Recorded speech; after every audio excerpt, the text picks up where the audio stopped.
Welcome back to the VRI. This is all, of course, Game 2 of Santiago versus Orgad E.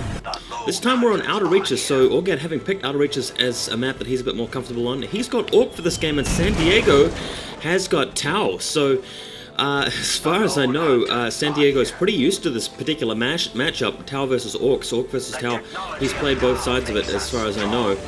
And sending out a second stealth suit to go capping. He's got the plasma generator going down. The Orcs doing the same sort of thing, plasma generator and voice. But unfortunately for Orgad, this is his worst race, as he comments here. So Orgad feeling very uncomfortable going to the second game. He's down 1 if you haven't watched the first game. So Santiago only has to win this game to get through to the round of 8. Orgad, of course, has to win the next 2 games to progress. And yeah, looking forward to seeing how it turns out. Just stealth suits have upgraded some jetpacks there, as you do. And flying away. Orcs sending their sluggers out to the center of the map just to get started. And it looks like a Kroot squad from San Diego. So looking to do a bit of work with the close combat oriented Kroot warrior here. I guess that's not a bad choice, given that Tower Fire Warriors can't really do too much damage right off the bat. Early on in the game, when there are only 3 of them, and they cost a lot to reinforce, and they get swarmed by Orcs. Also followed up with the Vespers, and I think the same reason I just outlined there why Tower Fire Warriors aren't the best thing to go for right off the bat. The Vespers also do a good job, and just flying in now. Getting stuck in the middle is the Big Mech. I think the Tower forces are going to come out worse off if they stay here for too long. Santiago knows that, flies away with his Vespers and pulls back with his Kroot. So this Big Mech doing a good job to muscle his way through the center of the map. The Orcs are going to be able to take that. Over at the outer reaches at the top, we've got the Stealth Suit taking 1 point there. The Sluggers can't take it quite yet until the Stealth Suit's finished with it. The Vespers flying around the center looking for trouble. And over in San Diego's territory, Orgad's got a small squad of sluggers there, as well as a slugger squad in the middle. I'm not sure why he's not capturing that point there. Maybe a bit sloppy there with his micromanagement and multitasking, not capping that point straight away. Vespers and Kroot double teaming the slugger squad up the top left here at the outer reaches point. But these sluggers have decaptured that area. So they're doing well. Santiago upgrading an LP2 there at the point the Big Mech's trying to assault right now. And looks like a single squad of sluggers pulling back. So I think this is a 3 slugger plus Big Mech build. No shooters just yet, and that's quite interesting.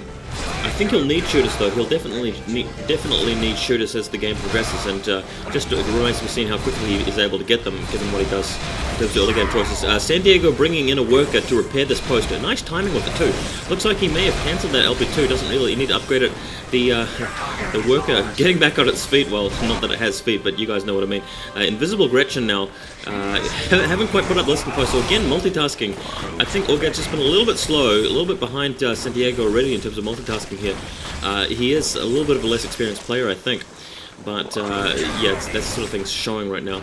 Okay, so we've got the Vespers and Kroot still haven't really lost too many forces there. San Diego's kept them reinforced just to the minimum number he needs them at, I think.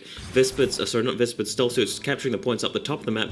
He's doing quite well. I think the tower ahead in terms of map control and points. So apart from this bit in the middle here, we've got the Vespers having a crack at that listening post. I'm surprised the Gretchen didn't stay there to repair it. The Vespers very good at harassing buildings with their little destabilize ability, or whatever you call that. Tower Commander now joining the fight, so it's about time the Tower brought this guy in. He's going to make a big difference in combat over the next few minutes. I feel the Slugger boys, of course, trying to capture that flag there, but the Kroot are actually not even fighting them. They're actually the Kroot are carnivorizing or helping themselves to the corpses of the dead Orcs at the battlefield there. That's going to boost their hit points a bit. So yeah, good move there by Santiago, actually priming them for some more fight later on. And I think the way is perfectly clear, that the path is perfectly clear for some Tower Fire Warriors in the near future, and that's going to really boost the Tower into the mid-game. We'll see how that goes. We've got a single Earthcast builder here heading over to the Orc side of the territory to secure this listening post over at the top right, the outer reaches area there. Vespers heading over to the Orc territory, followed by a Stealth Suit. Getting stuck in. Well, this is actually not Orc territory. We're looking at the center of the map here. The Orcs have taken it as their territory, but it's directly in the equator of the map, as I like to call it, the symmetry line. Right smack in the center. And these Kroots are helping themselves to a great feast of corpses. Look at them go. They're just eating away and eating away. They're going to get a lot of hit points out of this, so they're going to be quite effective when they next arrive into combat. Here's the shooter boys I was talking about earlier. Orgad has managed to pick some up now.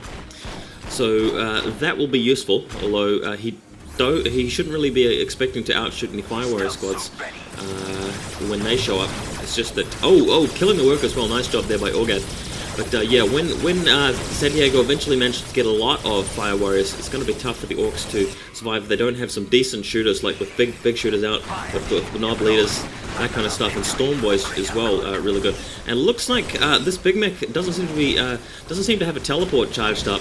He's been trapped now. This actually looks bad. He's actually been totally blocked in by the crew. Very nice surround there by Santiago, taking out the Big Mech. So wasn't expecting that. That was actually a really nice play there by Santiago. And here's the first squad of Tower Fire Warriors. Wondering when these guys are going to show up.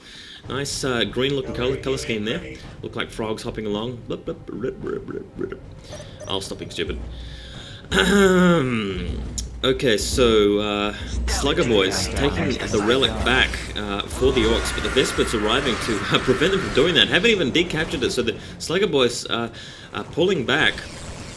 Orks are actually looking a little bit boxed in now. Santiago4Ever has actually got a control area victory in terms of strategic points, so that tells you how much map control he's got. The Tower Fire Warriors haven't been ordered in yet. For some reason he's skipping them back, or maybe he's just forgotten to pull them in.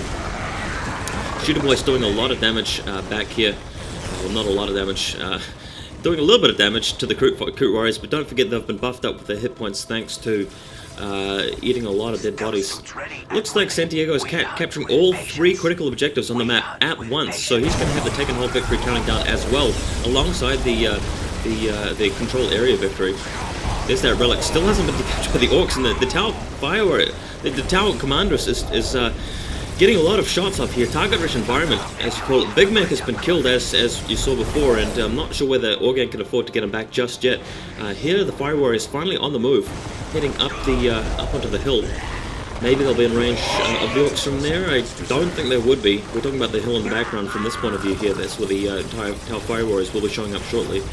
Looks like we've got a Earth Class builder coming in from the background here, probably to secure a listening post on top of that relic. Here come the Fire Warriors up onto that cliff there. Nice position for them if they're in range, but I don't think they are. So Santiago realizes that he's heading this way around the cliff. Got a heavy flamer upgraded for the Tower Commander. So standing in that crater there, he's going to be difficult to assault. I don't think the Orks really have enough firepower at this point. They're still really at tier 1. I'm not even sure if he has a pile of guns up and running yet. Organ, that is. And here are a few Fire Warriors, only 3 of them on the stage, but and the Big Mech is back. So fighting will ensue right now.